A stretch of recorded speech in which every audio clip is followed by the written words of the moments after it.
દાહોદમાં મશરૂમ અને સ્ટ્રોબેરીની ખેતી કરી વાર્ષિક 4 લાખથી વધુની આવક મેળવતા પ્રગતિશીલ ખેડૂત સુથાર ચંદ્રસિંહ.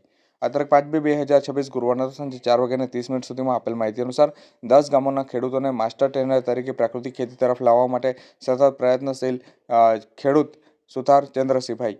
લીમખેડા તાલુકાના માંડલી ગામના ખેડૂત સુથારસિંહ ચંદ્રસિંહ જેઓ કે વર્ષ 2016માં આત્મા પ્રોજેક્ટમાં જોડાયા હતા અને બાદ ગાય આધારિત પ્રાકૃતિક ખેતીની તાલીમ લીધી હતી. વર્ષ 2016-17માં આત્મા પ્રોજેક્ટ દ્વારા આપવામાં આવતી તાલીમ સાથે જ સુભાષભાઈ જેઓ કે પાલેકર પ્રાકૃતિક ખેતીની તાલીમ લીધા બાદ તેઓએ ગુજરાત રાજ્યના રાજ્યપાલ આચાર્ય દેવવ્રતના ખેતર એટલે કે હરિયાણાના પાણીપતમાં 7 દિવસ તાલીમ લીધી અને ત્યારબાદ તેમણે પ્રાકૃતિક ખેતીની શરૂઆત કરી હતી.